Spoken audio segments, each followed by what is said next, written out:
සුදුත් එක්ක අද ට්‍රැවල් කරන්නේ සඳුන් ගස් 1000කින් යුත් වත්තර මුල්ලේ ඉදි කරලා තියෙන ජාතික සඳුන් උයනට.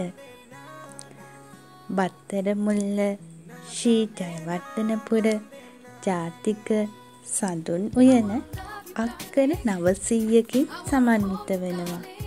අති දුර්ලභ වටිනා රත් හඳුන් ශාක 300ක් සහ සුදු හඳුන් ශාක 900ක් ජාතික සඳුන් උයනට ඇතුළත් වෙනවා. වෙනස්ම ආකාරයේ පරිසර හිතමිතුරු ව්‍යාප්තියක් ලෙස ක්‍රියාත්මක වන ජාතික සඳුන් උයනට ඇතුළු විය යුත්තේ විශාල ජල පොකුණු දෙකක් මැදින්. ඒ මැදින් තැනූ උස් වේදිකාවක ප්‍රවේශ මාර්ගය පිහිටලා තියෙනවා. එම මඟ දෙපස මදක් ඉහළින් බැඳ ඇති බිත්ති 8කින් ඇද හැලෙන ජල ධාරා දිය ඇල්ලක අසිරිය මවනවා. දෙපස වර්ණවත් වන්නේ මල්ගොමු දෙකකින්.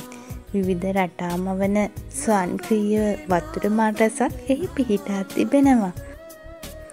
ජාතික සඳුන් උයන ව්‍යායාම යෝග්‍ය හා භාවනා වැඩසටහන් සඳහා සුදුසු පරිසරයකින් සමන්විත වෙනවා. සඳුන් උයනට පැමිණෙන්නන් සඳහා වාහන 60ක් නැවැත්විය හැකි විවෘත රථගාලා සනීපාරක්ෂක පහසුකම් හා අවන්හලක්ද පවතිනවා. ජාතික සඳුන් උයන නිදහස, විවේකය, හුදකලාව, විනෝදය සහ විවිධත්වය අගයන සියලු දෙනාටම ගතට මෙන්ම සිතටද සිසිලසක් එන බව නුවන් මානයි.